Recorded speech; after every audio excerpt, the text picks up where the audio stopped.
Evening, Hotep kings and queens. Welcome to the second episode of The So Did You Know lectures, where we share ancient African history and we enlighten our black brothers and sisters. So, before any African invasion happened, the Portuguese and other European clergy members sat with their membership and meetings were held and speeches were shared amongst those organizations. A Belgian king, as an example, called King Leopold II. This is back in 1883 in Belgium. This man sits with his compatriot and he shares this speech with them prior to their departure to Africa. This man says, "Reverend fathers and dear compatriots, the task entrusted to you is very delicate to fulfill and requires some tact. Priests, you will go, of course, to evangelize, but evangelization must be inspired above all by the interests of Belgium. The main goal of your mission in Congo is therefore not to teach the Negroes to know God, because they know Him already. They speak about and submit themselves to a Mundi, a Mungu, a Diakomba, and what else I don't know. They know that to kill, to rob, to sleep with someone else's wife, to slander, and to insult is bad. Let us have the courage to admit it. We are not going to teach them what they know already. Your essential role is to facilitate the task of our administrators and industrialists. This means you will interpret the gospel in the way it will serve and protect our interests in that part of the world.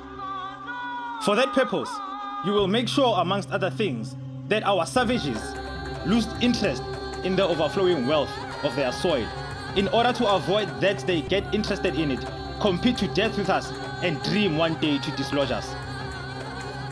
Your knowledge of the gospel will allow you to find easily texts recommending the faithful to love poverty, such as, for example, "Blessed are the poor, because the kingdom of heaven is theirs."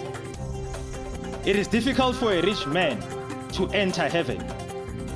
You will do everything so that Negroes are afraid to get rich in order to deserve heaven. You must detach them from that and make them despise everything that could give them the courage to confront us. I refer here mainly to their war fetishes. Do not let them claim they are not renouncing them, and you will make sure that they disappear. Your actions will be directed essentially towards the youth so that they won't revolt. If the father's commandment is contradictory to their parents' teachings, the children have to learn to obey what the missionary, who is the father of their soul, recommends them. You must particularly insist on their submission and obedience. Avoid developing critical minds in your schools. Teach pupils to believe and not to reason. There, dear compatriots, are some of the principles that you must apply. You will find many more in the books that will be given to you at the end of this meeting. Evangelize Negroes the African way, so that they stay forever in submission to white colonialists, so that they never rebel against the injustices they will have to suffer from us. Do them meditate every day. Blessed are those who whip, because the kingdom of heaven is theirs. Always convert blacks by using the whip. Keep their women for 9 months into submission and have them working freely for you. Then force them to pay you a gesture of gratitude, goats, chickens, or eggs every time you visit their villages. Do make sure that blacks never become rich. Sing every day that it is impossible for the rich to enter heaven. Make them pay a tax each week at the Sunday Mass. Then use this money normally destined for the poor and transfer your missions into flourishing commercial centers. Institute for them a confessional system allowing you to be good detectives to denounce to the authorities with power of decision any black who has a sudden awakening of consciousness. This speech is recorded in the Afrika Nature number 005 in October 1994 in the journal Camera News in CC Le Fortemetier, Sheraton, number 004 on page 11 of that document.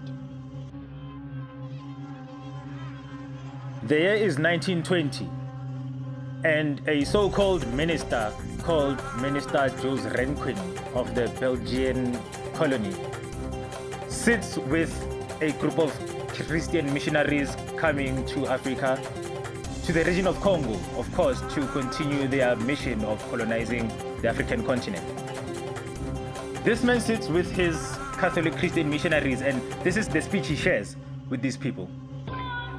He says, "Tell to the blacks that their statues and artifacts are the work of Satan.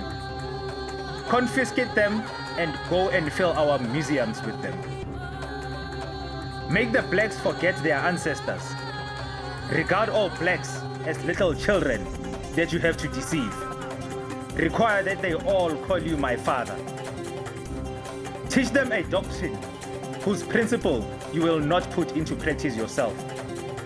And if they ask why you behave contrary to what you preach, answer them.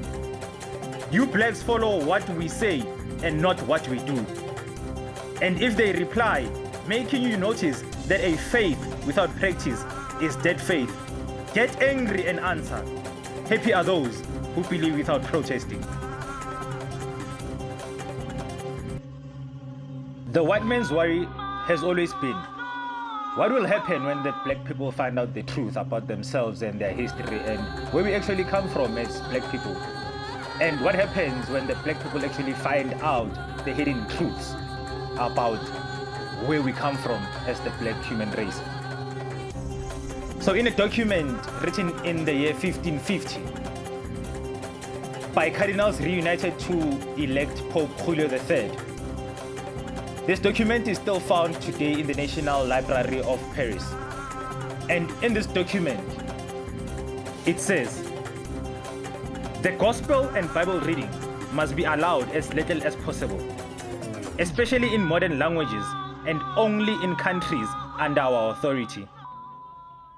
The little that is being read, and generally during Mass, should be enough, and it should be forbidden to anyone to read more. As long as people will be content with this little, your interests will prosper. But as soon as they will want to read more, your interests will start to suffer. Here is the book that more than any other provokes against rebellion storms that are risky for us.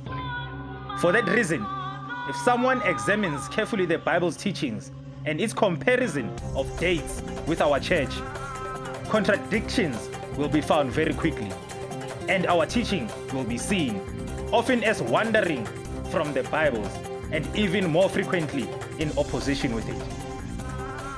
If the people find this out, they will provoke without rest until everything will be revealed, and then we will become the object of derision and universal hate.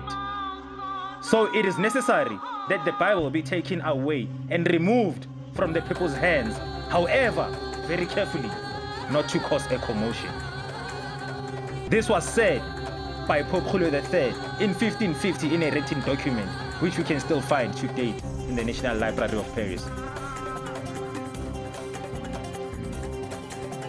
Let me share some perceptions that white Christian fathers have about the black race. Father Duterte says, "I do not know what this unhappy nation did, to which God attached like a particular and hereditary curse, as well as the blackness and ugliness of the body, slavery and servitude. It is enough to be black, to be taken, sold and reduced to slavery for all the nations of the world." Father Montabert also says, "The white is the symbol of divinity or the symbol of God. Black is the symbol of the demon or the symbol of the evil spirit." Catch this in the next episode of the So Did You Know lecture. One of the most prominent Pan-African leaders of all time once said, "A people without the knowledge of its past history, past religion, art and culture is like a tree without roots. These are the words of the famous Mr. Marcus Garvey, sir.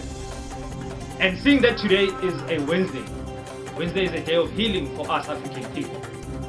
Let us honor and remember our ancient African gods and goddesses. Let's honor our prophets. Let's honor our prophetesses. Let's honor guys like the Honorable Mr. Marcus Garvey by knowing our roots. Let's read an ancient African prayer honoring our ancestors on this special Wednesday.